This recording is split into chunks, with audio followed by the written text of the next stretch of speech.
Hello दोस्तों। मैं आज आप लोगों के लिए फिर से एक नई कहानी लेकर आई हूँ। कहानी शुरू करते हैं। क्या हमें पीछे से सेक्स ट्राई करना चाहिए?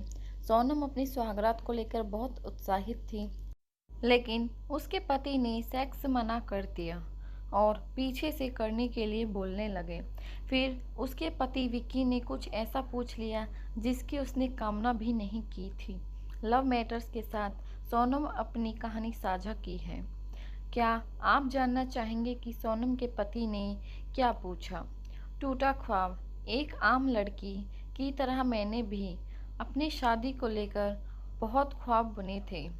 क्योंकि मुझे फ़िल्म देखने का बहुत शौक़ है, इसलिए मैंने अपनी दुनिया भी बहुत फ़िल्मी सोच रखी थी। जैसे शादी के बाद मेरी और मेरे पति की पहली रात यानी सुहागरात होने पर वह मेरे घूंघट उठाएगा, मैं उसे देखकर मुस्कुराऊंगी और फिर कमरे में अंधेरा हो जाएगा। कुछ ऐसे ही ख्याल और सपने मैंने अपनी शादी और सुहागरात को लेकर संजोए थे। लेकिन मेरे ख्वाबों के पुल उसी समय टूट गए जब उसने मेरी योनि में प्रवेश किया। हालांकि यह सारी चीज़ें यूं अचानक नहीं हो गई। पहले उसने मेरे माथे पर चुम्बन दिया और मैंने भी उसे चूमा। फिर धीरे धीरे हम उस अवस्था में पहुँचे थे जब हम दोनों शारीरिक रूप से एक होने वाले थे।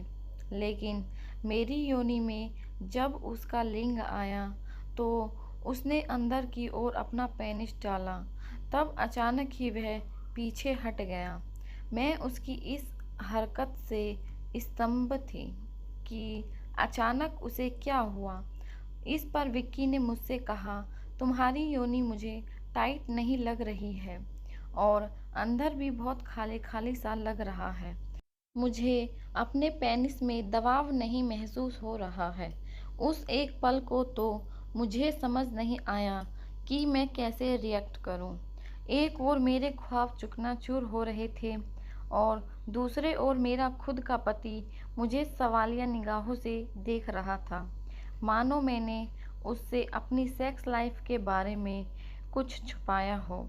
हर रात की कहानी। उस रात के बाद हम जब भी सेक्स करने की कोशिश करते तब हर बार उसका एक ही जवाब होता, तुम्हारी योनि मुझे टाइट नहीं लगती और मुझे सेक्स करने में मज़ा भी नहीं आता।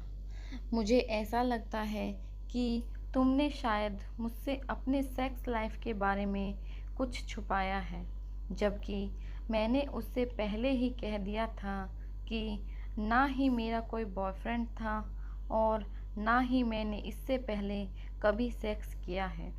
लेकिन उसके सवालिया निगाहों के जवाब मेरे पास नहीं थे, इसलिए मैंने डॉक्टर से सलाह लेने की बात सोची। 2 हफ्ते इसी तरह बीत जाने के बाद मैंने विक्की को डॉक्टर के यहाँ चलने को कहा। हालांकि पहली बार में तो उसने मना ही कर दिया, लेकिन मेरे मनाने के बाद वह तैयार हो गया और अगले दिन सुबह ही हम डॉक्टर के यहाँ पहुँच गए। मैंने डॉक्टर को सारी बात बताई कि मेरे पति को मेरी योनि टाइट नहीं लगती है और विक्की ने भी डॉक्टर से खुलकर बातें की और कहा, जहाँ तक मुझे पता है योनि टाइट होती है। हम दोनों की बातों को सुनने के बाद डॉक्टर ने विक्की से कुछ सवाल किए, जैसे क्या आप शादी से पहले हस्त मैथुन क्या करते थे? आप हस्त मैथुन कितने दिनों के अंतराल पर क्या करते थे? और आप अपना पेनिस को कितनी जोर से पकड़ा करते थे? क्या थी असली वजह? इस पर विक्की ने उन्हें बताया कि वह लगभग हर 1-2 दिन पर हस्त मैथुन किया करते थे और वे अपने पेनिस को बहुत ज़ोर से पकड़ा करते थे और हिलाया करते थे। इतना सुनने के बाद डॉक्टर ने मेरे पति को कहा, आप जिस तरह की टाइट योनि के बारे में सोच रहे हैं, जो आपको हस्त मैथुन के दौरान अपने ही हाथों द्वारा महसूस होती है, तो उस तरह का खिंचाव या टाइटनेस आपको योनि के अंदर महसूस नहीं होगा, क्योंकि योनि के अंदर का लचीलापन हाथों के लचीलेपन और टाइटनेस से बिल्कुल अलग है। जब आपका पेनिस आपके हाथों में होता है तो आप पूरी ताकत के साथ उसे अपनी मुट्ठी में पकड़ते हैं और हिलाते हैं।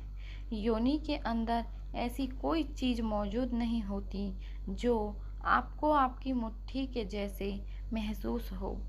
इसलिए केवल योनि को टाइट होने से पहले आप किसी भी लड़की को उसके सेक्स लाइफ के बारे में सवालिया निगाहों से नहीं देख सकते, क्योंकि उन्होंने इस बात पर जोर दिया कि योनि सेक्स हाथ के हस्तमैथुन से अलग है।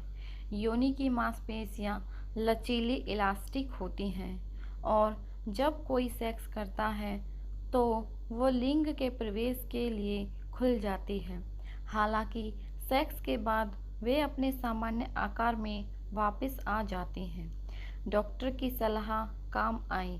विक्की डॉक्टर की बातों से पूरी तरह सहमत दिखाई दे रहे थे और उन्हें इस बात का भी एहसास हो गया था कि ज़्यादा हस्तमैथुन करने के कारण ही उन्हें योनि के अंदर टाइटनेस की कमी महसूस हो रही है।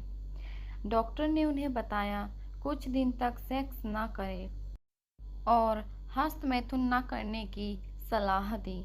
करीब 2-3 हफ्ते तक हमने इंतज़ार किया और सेक्स से परहेज़ किया। इस दौरान हमने महसूस किया कि हम अपने अंदर बदलाव को महसूस कर पा रहे हैं। हम दोनों को एक दूसरे का साथ काफ़ी अच्छा लग रहा था और हमने एक साथ कई अच्छे लम्हों को एंजॉय किया। साथ ही डॉक्टर की सलाह भी काम आई और अतः हम दोनों ने एक साथ बहुत एंजॉय किया और खुल के एक दूसरे के साथ उन लम्हों को जिया। सही समय पर ली गई डॉक्टर की सलाह ने हमारे रिश्ते को बचा लिया।